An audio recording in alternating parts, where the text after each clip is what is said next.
Coverage of the Rolex 24 at Daytona is brought to you by HelloFresh. Tired of setting unrealistic New Year's resolutions? This year, do things differently and regain control over your food choices with HelloFresh. HelloFresh is not only America's #1 food delivery kit, but they can also help you with your New Year's goals. Getting a home-cooked meal on the table every day is an accomplishment worth celebrating. Let HelloFresh help with 50 weekly menu and market items to choose from, so you can think less about what's for dinner and more about achieving your goals. HelloFresh has more 5-star reviews than any other meal kit, so you know you'll be getting something delicious. Something we love in racing is saving time, and HelloFresh has you covered with a wide variety of quick and easy recipes, including 20-minute meals, easy cleanup, and low prep options. And to top it all off, everyone loves surprises, right? Well, with HelloFresh, we got you covered there too. Go to HelloFresh.com and use the code LAND16 to get up to 16 free meals and 3 surprise gifts. That's HelloFresh.com. Use code LAND16 for up to 16 free meals and 3 surprise gifts. Well, here we go. The day before the Rolex 24. It feels like it's flown by. I hope you've enjoyed my coverage. And if you haven't already and you have enjoyed my coverage, subscribe. Wasn't a very busy day on track, but it was certainly a busy day for us.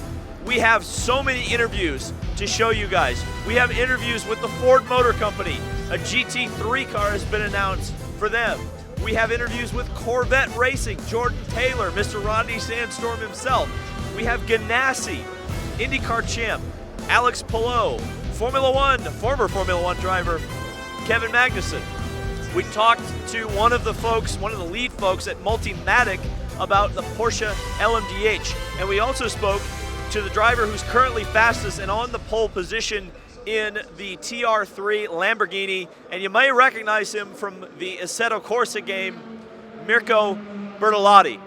So, without any further ado, let's start by talking about the Ford program for GT3 that was announced today. Ford will be bringing the Mustang. It will be a GT3 car built by Multimatic with an M Sport engine. Now, M Sport, if you don't already know, they are the World Rally Championship engine builders for Ford. So, a very strong program, it seems, they're building. We got to speak to, and I got to read these names because they're tough, well, at least tough for me to remember. Mark Rushbrook, who is the lead of the Ford Performance Division, as well as Larry Holt, who is the lead of the Multimatic Racing Division. And they talked a little bit about why Ford is heading to GT3 racing, not only in IMSA, though they are doing a 2-car GTD Pro effort starting in 2024, but also expanding into the SRO series, and they hope with some GT conversions in World Endurance Championship that the Mustang will be racing in GT there as well. Yeah, so Mustang is an important vehicle for us. Great history since the introduction in 1964 as a street car, but also on the racetrack. It's been racing ever since it was introduced. And now with the opportunity with the GT3 rules as they are and the ability to race in all these different global series, now we can take a Mustang and race at the highest level, both as a factory and also as a customer race car. We sell Mustang as a street car around the world, and now we can race the same car around the world. So obviously important to the American market, you announced today that you will be doing a 2-car factory program in 2024. How important was IMSA's rule change to add a pro class to GT racing, GT3 racing, I should say, for Ford? Yeah, that just allows us to have that full factory effort with a full lineup of top-level drivers. So there's no holds barred. It's going to be a great car with a great team running it in Multimatic and great drivers. So tell us a little bit about the interest in the program, probably already. I'm sure behind the scenes you've already had some interest. What's a reasonable expectation for how many cars we could see racing here in the United States?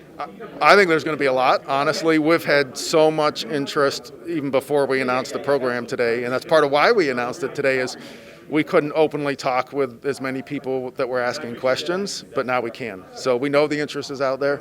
I think we'll sell a lot of cars around the world, and I expect a lot of them to be here in IMSA, as well as in the SRO series, SRO America, and around the world.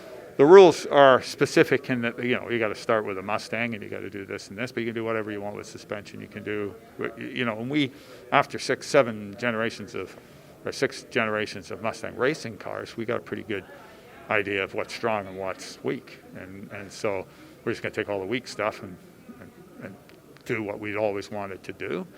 I was just explaining to somebody else that, GT4, we've waned a little bit with the GT4 Mustang since we stopped racing as a factory team and handed it off. And most of that's because we didn't really give ourselves enough headroom against the BOP and GT4. So we don't have the extra 50 horsepower if they wanted to give it to us. And we don't have 50 kilo to take off if they. So what have we learned? What we will do is we'll design to be a good margin above the specifications, and then they'll just BOP us back, but we'll have headroom there in the future. And, we got to always do it to a cost, because you've got to keep in mind we're doing it for customers. And so we want to make an affordable GT3 car. You could build $1 million GT3 car, but, Stefan Rattel won't accept it. And it won't be affordable you won't sell very many of them.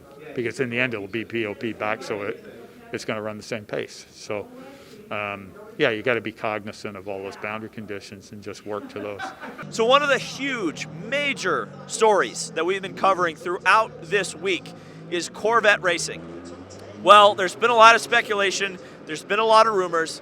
I was able to actually talk to a few of the Corvette racing drivers today, namely the 2 American drivers on the team, Jordan Taylor and Tommy Milner. Now, obviously, I'm not going to be able to just walk up to them and say, oh yeah, you're sandbagging. But what I was able to do is ask them, what is the BOP situation with the Corvette? How is the car adapting with the new GTD adaptations they've had to apply to the car, and where the program is going, and maybe some of the help they hope they will eventually be getting from IMSA on the BOP side. It's interesting. Take a listen. It's been a lot different. We only did 2 days of testing last year on the car to kind of get an idea of what to expect. So basic differences are ABS, the S9M customer Michelin tire. We've added a ballast box in the passenger seat and a different wing. So not a massive amount of changes, but the car handling feels much different. I think the tire is the biggest part of it. The Confidential that we're used to running just had such a high amount of grip that just the lateral load you could kind of produce with it was just unbelievably impressive. And the degradation over the stint, if you were able to maintain it in the right temperature window, you could last the entire run. So moving to this tire, it's got a much smaller window to operate in. The driving style is a bit different. So you don't have that sidewall to really lean on. So the driving style does change. And then using ABS is a much different thing as well. So understanding to trust it, we've all grown up driving with no ABS, so you're learning to threshold brake in the brake zones to stay out of locking up, and now you're kind of just standing on the pedal and letting the system do the work. So it's definitely something to wrap your head around to understand, but thankfully we've got guys like Nicky Katzberg and Marco and Nick who've done a lot of GT3 racing that can kind of tell us what it's supposed to feel like, how to really use it, and it's been good so far, and the team's done some good developments so far as well. Yeah, so realistically the changes haven't been massive. The car is fundamentally still a GTLM car. It's just quite a bit heavier and a BOP that's more suited for racing with the GT3 cars. So the biggest differences are the ABS and the customer tire. Those two things, the ABS helps in a lot of ways with consistency and maybe a little bit of pace as well. But the customer tire, Michelin tire, is quite a bit different from pace-wise from the Confidential tires that we've used in the past. So that's been, for the team, the biggest challenge is understanding the tires better, getting the most out of them. Unfortunately, we haven't had a whole lot of dry running this week now. We had some with the Roar event last weekend, but we were running at that point with a different minimum wing angle and things like that. So we have some good data for that wing angle, but not with what we have now here for the race. So luckily we had one session here this morning, the day before the race, to get some more data on the tires. But we, against our competitors, they have in many cases years of experience with their car and car package and tire combination, about how the tires perform over a stint, and while we can extrapolate some of that information with data, we still are going into this a little bit unknown. But with the weather we're expecting as well, really kind of Sunday morning, that might be a little bit of an equalizer as well. So we're learning as much as we can. For us as drivers, the driving experience hasn't changed dramatically. Still feels like a Corvette, just a little bit slower right now. You know, it seems like you guys have struggled with pace a little bit, and IMSA's tried to help you out a little bit to get you there. What do you think you need, or do you have it now to really compete over 24 hours? I don't think we have outright pace at the moment. I think, we were hoping to have more dry running at, the Rolex weekend. The Roar obviously was dry, but we were kind of learning a lot at the time, and we were definitely off on pace there. But the changes have brought us a little bit closer, definitely not where we need to be to actually fight with guys.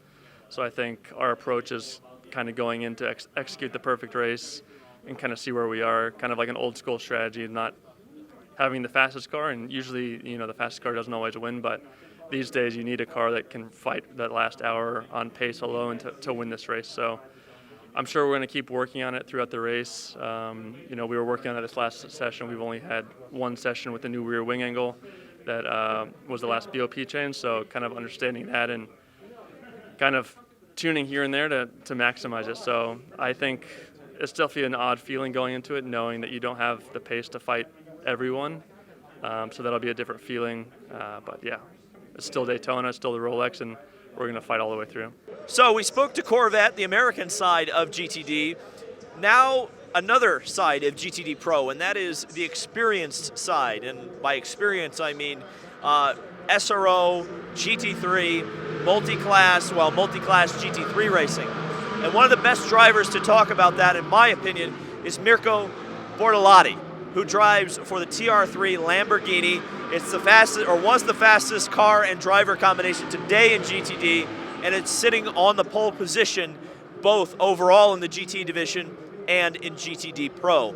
Mirko's a really awesome guy, and actually we hopefully will have some more stuff with him later on. But just listen to some of his insight into endurance sports car racing, because he's one of the best people to explain it. We're here with Mirko Bortolotti. You are the fastest driver today in the, combined GTD class at the Rolex 24. You are a Lamborghini factory driver, and that's what I want to start with, because Lamborghini, I've noticed, especially this year at the Rolex, has had an expanded presence here in U.S. racing. You guys are doing a couple of races this season.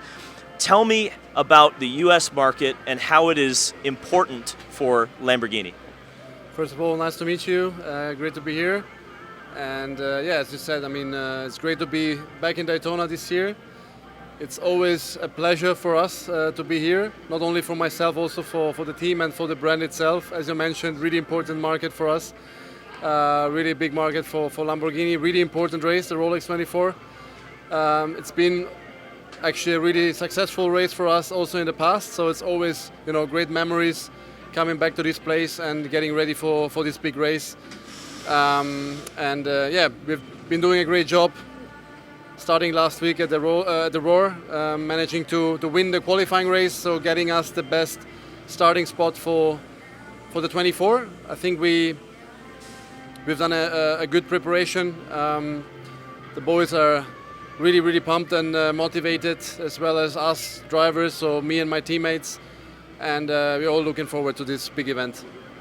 And you mentioned it's a big event. It's the biggest GT field we've seen in years here, and with that comes the difficulty of traffic. Now, you obviously have a lot of experience in SRO racing, where you're running multiple classes, but most of them are GT3 cars, if not all of them, 30, 40, 50, 60 car grids. How does that experience, or what does that experience allow you to bring here to IMSA and the Rolex 24 with this very large GT field, managing that traffic over 24 hours? What can you do as a driver to kind of, you've got 13 cars in GTD Pro, there's like 30 in GTD overall. How do you manage the race the best to win GTD Pro? I think that you always have to separate the different championships, the different races you do. Obviously, having more experience and getting used to situations like that, the more you get used to those situations, the more you can handle them in the right way once you get there. So for me, the Rolex 24 is actually a race by itself. It has its own rules. Traffic, as you say, plays an important role, really big factor. This year probably even more compared to the last few seasons because we have more cars on the grid. And the more cars you have, the more traffic there is. So I think it's it can be beneficial, but also can be a problem at some stage, especially in the early stages of the race. There's not much to be won. There's actually much more to be lost in a wrong call or judging a situation in the wrong way. So I think it's going to be crucial. It's always been crucial in this race to read it well, to read the situations. There will be a moment in the race where you need to manage. There will be a moment in the race where you need to be a bit more passive, let's say. And then there will be a moment in the race where you need to push and be really aggressive. So I think all those moments together, obviously together with the strategy, and don't forget that there is a lot of other factors that can play a role between winning or not winning this race. But just talking about the traffic, I think if you handle those points well and kind of trying to maximize your actual situation, it will give you a much bigger chance to be successful at the end of the race. So this Lamborghini GT3 car, obviously there's a wide variety of technical specifications in GT3. Obviously your car is fairly low slung. It's got a V10 engine. How does the Lamborghini, or what advantages do you have to driving this car at Daytona? What's the best part of driving a Lamborghini at Daytona? Where is your advantage over everybody else? It's just a really, really nice handling car. It's a car that started, the Huracan GT3 started in 2015, so it's a really mature car. After 3 or 4 seasons in 2019, we started with the Evo version, the one we can see here, and we know the car really well. So it's always a pleasure to be driving the Lambo around Daytona, but not only in Daytona. It's an all-rounder. I mean, it's always been our target to have a drivable car, on almost every racetrack. Maybe we are not dominant on one special track, but we can be competitive almost everywhere, and that's the big advantage of our car. And looking at the race specifically, obviously you know that in GT racing there is a balance of performance, which is balancing out the performances of all the cars, and this is making our category so special, because you see obviously a Lamborghini, you see an Audi, you see a Porsche, you see a BMW, and so on. I don't want to forget all the other brands, of course. I'm just mentioning some. But this is what makes GT racing so special, and everyone has a chance to win because they're all fighting at the same level. All cars have their advantages and disadvantages. So at the end of the day, it's really tight, and anyone can win. And this is why we love this race, and not only this race, but GT racing in general. So anyone can win. How can you win? What do you have to do tomorrow? I think, as I said before, we need to be reading the race really well. First of all, to finish first, you have to finish. So that will be target number one, trying to be clean, to have a clean car, a clean race, no damage on the car, no issues, obviously no technical issues. I'm quite confident that we have a strong package, an experienced package in terms of drivers and factory support, competitive car, which definitely you need. And we've proven that, but also the others are our opponents are really, really strong, really competitive, really fast. So we need to be at the top of our game for sure if we want to win this race again, and that's what's our aim. That's what we are preparing since last week, obviously here in Daytona, but the preparation started way earlier than that. And tomorrow is the big day. Tomorrow is the 24. Everybody knows what he has to do. I think that's our strong point. We don't have new factors in the team. All drivers in the lineup have done the race so far, and that's an advantage obviously on our side. But as I said, you can never prepare yourself enough for this race, because there's always something behind the corner waiting for you, and you need to be ready and handling it in the right way in that moment. So we haven't been able to talk a whole lot about the prototype division in this week. Unfortunately, a lot of those guys are extremely busy. Thankfully, today we got to speak to some of our friends and maybe some new friends at Chip Ganassi Racing. And we just kind of talked about, hey, what is it going to take to win this race? What is it like to be a prototype driver in a 61 car field? And we also got to talk to Mike Hull of Chip Ganassi Racing a little bit more on the strategy and driver side, or driver management side, I should say. Yeah, the traffic thing, it's something that you never get used to, at least in my opinion. You'd never get used to seeing 60 other cars on track. Like, it's crazy. And also the difference on speed between a DPI, an LMP2, LMP3, and then GTs, it's quite insane. So it makes you have to work all the time when you're on track. It's not like in IndyCar we don't work, but in IndyCar sometimes the race settles in or the session settles in and you can just, let's say, relax for a couple of laps or so. And here you can't, because you're getting to a car that it's 20 seconds slower and you need to decide if you or take him on the inside, on the outside. And it's quite cool. I think that makes the race go by quite quick and the stands to go by quite quick, because every corner is different. So yeah, I'm looking forward to it. I find it really fun. I mean, you're kind of racing your competitors in DPI, but you have this all these obstacles that you have to pass around, and it's really interesting, to pass other DPIs and to defend other DPIs. The main element in that is the traffic, the slower traffic. So there's no point really trying to get really close to the other DPI and slipstream past. It's better to almost like kind of just stay close and wait for the guy in front to catch traffic, and then make the move. Likewise, when you're in the lead, you catch traffic. It's all about getting through that traffic as fast as possible, for the guy behind not to be able to launch an attack. So you're really risk managing all the time. If you don't have anyone behind, then you can take a little less risk and just kind of maybe wait a corner or two. Whereas if you have someone behind, you gotta go. So it's exciting. I like that element of it. You can never relax. I think, to be honest, the car reminds me quite a bit of an Indy car. It's has a bit more systems on it, so it's a little bit, I would say, user friendly. So it's a little bit easier to drive than an Indy car, but still driving style wise and stuff like that, I would say it's pretty similar. So for me, it's been very easy to get used to it and get up to speed. It feels very natural. So but yeah, it's still it's still different. So you have to have a fresh mindset when you jump into the car. But so far, it's been very good, I think. Well, I think it's the challenge is a moving target, number one. And by that, I would say this.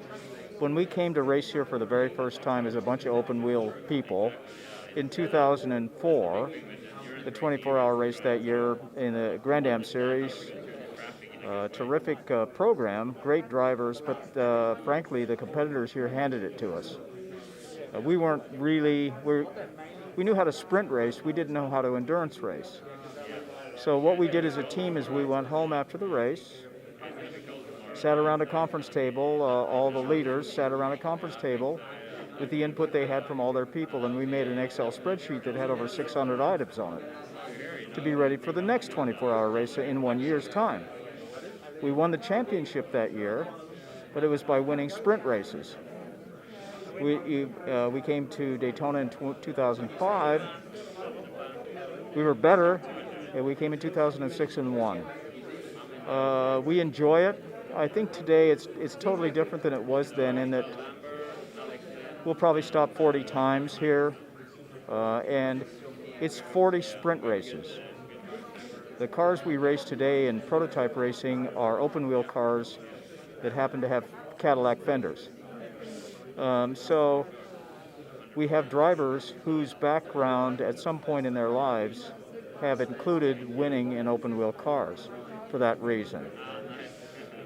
So it's an all-out sprint race.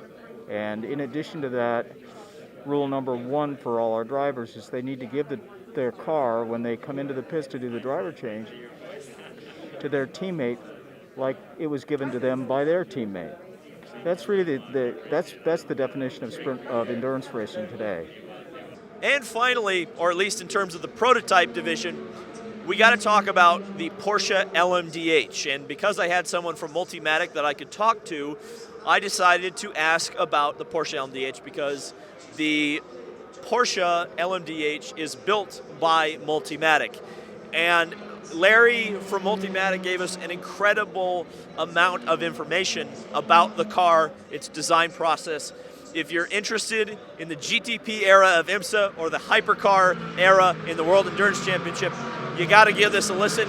And then Racing Nation TV will be joining me to take our picks for the Rolex. So talking about the prototype, you mentioned the Porsche and Audi that you guys will be producing or have produced. Yeah. You are the first, I believe, you're the first to the market or first to the track in terms of the new P2 chassis. Tell me a little bit about that development work, where that is, and how you guys seemingly got ahead of everybody else. Well, I'm not going to say that Multimatic got ahead of everybody else. I'm going to say that Porsche got ahead of everybody else and brought us along. So, you know, everybody that was doing a LMDh chassis or LMP2 constructor was looking for a customer. And Porsche were the first to choose a constructor, and they chose us. And I think it's probably 3, 4, or 5 months ahead of everybody else. And then they just started. And I won't say that we wouldn't have been capable of doing what we did without them, but we wouldn't have been pushed as hard. They pushed us hard, and they demanded a lot, and they're an absolutely spectacularly capable company of working with. It's been all good for us, and yeah, they pushed us hard to the point. And in the end, we were, you know, the worst we did was we were 1 week late on the first tub, and then we've been on point. We've built 5 tubs. They're testing. They ran at Visac. I've been over in Visac 5-6 times in the last 2 months. It's a real cooperation. It has to be, because we're doing the tub suspension on, you know, what they call the spine of the car, which is the rolling bit, and then their engine body work, like, you know, they've done the aero development, and it's all come together, and it's come together really, really well. It's a very good partnership. Well, tell me a little bit about how that partnership started. What attracted Porsche to you? Was it the Mazda program? Was it something else? What about Porsche got Porsche's attention? Yeah, it wasn't like that. It was very Germanic. They looked at they put an RFQ to all 4 constructors, and all 4 constructors had to answer endless questions and the costing, and they came to visit everybody, and then they assessed all the things. I mean, Dallara is one of them. So are they attracted to me just because I did a Mazda DPI program? Look at everything Dallara's done. And it's run by Aldo Costa, one of my all-time fucking technical heroes. He was the Formula One. He was the Mercedes. You know, he was a Mercedes F1. Aldo's absolutely the best in the business. So it was done in a very sort of mathematical, very organized way. And, you know, they probably had some point system, I don't know. And then we got a phone call saying, we're it. You know, and I didn't phone Aldo and go, nah. But I almost wanted to. My hero. Well, how gratifying is it not only to sometimes beat those heroes on the racetrack, but beat them in the boardroom? No, it's super gratifying. For, you know, what really started us, we're a little Canadian. We're Canadian. You know, the company started in 84, 85. I came in a couple of years later, and we've always punched a little bit above our weight, you know, and we've sort of moved our way up through racing from a Ford Taurus in 92 to what we're doing today, and, you know, winning, we won at Atlanta, we won Petit Le Mans at the end of you know, that's tough stuff, you know, coming back from 3 laps down, doing all the right things. For a little Canadian company to do that and then be chosen by Porsche, yeah, I would say I've achieved everything I want. And then this came along, you know, Mustang, and Mark, you know, phoned me, and I've been talking to Farley, and I'm 61, and I was thinking, now, you know, we've done it all. No, I ain't done it all. Now we're doing this. All right, so you've seen him behind, well, you haven't seen him, but he's been behind the camera this entire time, and someone threatened that they would unsubscribe if I didn't get him on camera. So to pick the winners of the Rolex 24, I've got my camera guy here, Kyle Cuthbertson. Kyle, I guess we'll begin with DPI. Who you got in the Daytona Prototype International Division?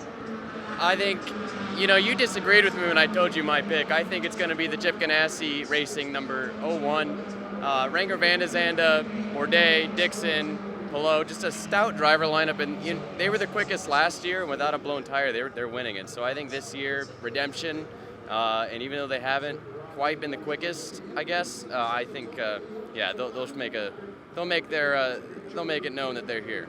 I think my big issue with Ganassi is that, yes, they almost won the race last year, but they didn't. They had an issue, mechanical, obviously, the tire. For whatever reason, it seems like they haven't quite had that pace this year. They could be sandbagging. I doubt it. It's the last year of this class. Acura and Cadillac are as close as they're going to be. Wayne Taylor Racing has won this race the last 4 years in a row. Every year we've been here. Every single year. Yeah, and plus one. I don't think they'll do it again. I think there's a possibility that they could go back-to-back with the Acura. But to me, I'm going to take the number 31 Whelen Engineering Cadillac. I think, to me, you got to look at the team that does the work. And I think, unfortunately, last year, they were hurt because they took on Chase Elliott. Chase Elliott, an inexperienced driver. There's nothing against him personally, but I think he cost them the win yesterday. So the problem I have, to me anyway, is what do I think, or who do I think is going to be able to capitalize, be consistent through that entire race? And I think it's the number 31 Whelen Engineering Cadillac. LMP2. I'm going with the 68 G-Drive LMP2. Well, they're all the same chassis. But Ed Jones, Rene Rast, Oliver Rasmussen, who's an F3 driver overseas. Rene Rast, enough said. The guy is just phenomenal. Partnering with the former IndyCar driver and Ed Jones, and then some young blood with Rasmussen. You said it when you posted the G-Drive car on social media, saying that they were bushwhacking. I believe it. They're going to be a stout. They're going to be really good. The whole LMP2 class. A lot of teams come from WEC, the Jumbo car. Keep your eye on them. They got Mr. VK. There's a lot of competition in P2, but it's going to be G-Drive. I agree with you. 68 car. You look at, especially, it's tough, right? Because LMP2's got some really strong people. I think the 52 PR1 Mathiasen car is going to be really strong. I think the Chungus Mobile with O'Ward and DeFrancesco, I think it's going to be tough. The problem is that, the reason I'm not picking the 81 is because experience, right? And it's not inexperienced. Certainly you can't call Colton Herta, Pato O'Ward, you can't call them inexperienced. But what you can call them is inexperienced in P2 cars and inexperienced in endurance racing. So that's where I kind of rank that car lower. And I look at the 68 car, I look at that endurance experience, I look at that World Endurance Championship experience. And quite honestly, Ed Jones has been kicking ass. He's been really quick. He's been the quickest driver most of the time. And then you got those Europeans as well, like you mentioned. I think that, and G-Drive has that team experience, which is the most important thing to me. And the other one I was kind of on the fence with was United Autosports. I thought they would also have a good race. I just don't think their driver lineup is quite as strong as some of the G-Drive or the Dragon Speed. You also can't talk about LMP2 without bringing up the 52 car, the Ben Keating car. They've won the pole how many years that we've been here? It's just... But they never seem to bring it home at the very end of the race. That's why I stopped picking them. Yeah. I mentioned that they'll be strong, but I can't. I'm not picking them. LMP3. It's pretty easy for me. It's good. I think it's Andretti Autosport. They won the qualifying race. They got a Ligier. I think the Ligier is a little bit better than the Duquesne, but you have a different opinion. Yeah, I'm going to pick a Duquesne, the 26 car with Nolan Siegel and Cameron Shields at the helm. I'm going for them. They won the pole. They probably should have won the Roar. If it wasn't for a mechanical difficulty. And that mechanical is, probably why you're right to not pick them. But, I like to be wild, and I like to give some love to the Road to Indy guys, some upcoming stars. You got to pick a Duquesne, man. It's just fun. It's more fun that way. It's true. That's true. There's something for it. They won the pole, right? I'm not totally in the dark. They're fast. You're picking a fast car in an endurance race. I don't know. GTD Pro. My thought is, I think, as strong as the Mercedes have been, as strong as the Lamborghini has been, as much as we think the Corvette and the BMW are sandbagging, I think a Porsche is going to win this race. And I think you look at it, KCMG had some problems in the Roar. The WeatherTech car I don't know. I don't trust the WeatherTech car quite as much in this strong of a field. I'm going to say FAF. I think FAF, they're going to be consistent and consistently fast. They've got guys like Felipe Nasr on the driving squad. I think that's going to be a really strong car to beat. I'm going to pick the number 14 Vassar Sullivan Lexus. They're kind of, as you said when I told you I was going to pick them, they're kind of midfield. They haven't really made a lot of noise, but I think in a 24-hour endurance race, those are the guys you have to pick because they're going to, I think they haven't really shown their hand yet. Yeah, they're going to be really strong, I think. Plus, I didn't want to be boring, so you gotta go for it. GTM. This one's tough. GTD itself, when it was GTLM and GTD, the GTD class was always the hardest to pick anyways, and now you just kind of make it into one class. It's even tougher now. So I'm just gonna throw something into a hat and just say screw it. The Lamborghini, the 36, the Chungus Mobile. I think not Chungus Mobile, the Tendies Mobile. Oh my gosh. Oh my God. The Chungus Mobile is the 81, the Tendies Mobile is the 63. Get your memes right. I'm going to be extremely boring. Winwood Racing, Mercedes. That car's been so quick. The driver lineup has been so quick. Quite frankly, I honestly think they've got good BOP. They haven't been afraid to show it, in my opinion. And what you don't have, you've got one BMW, but you don't have the Corvettes and GTD. So if the Corvettes are pulling the wool over everybody's eye, I think we've seen what everybody else has. And I don't think the Porsches are quite as strong in GTD AM. I think the Mercedes are strong. In fact, I think the Windward car is strong enough to be third overall in GT. Yeah, at least. that's where they qualified. There you go. Yeah, See? I mean, at least so okay. AM car winning overall. No, it's still going to be a pro car. I think it's still going to be a pro car. It has to be. It has to be. I think. I don't know. Stranger things have happened. I don't know if it rained. If it rained for all 24 hours, it'd be an LMP2 car winning overall. It would be. We saw that in practice yesterday. If it rained, I would be picking the 81 car. It's not going to rain for it. It'll be cold, but it won't rain. Okay, Rolex 24 coverage. We're going to have like 3 or 4 videos tomorrow throughout the 24 hours. Enjoy that. It'll be exciting. Thank you guys so much for watching. This is going to be a long-ass video. We'll see you in the next video.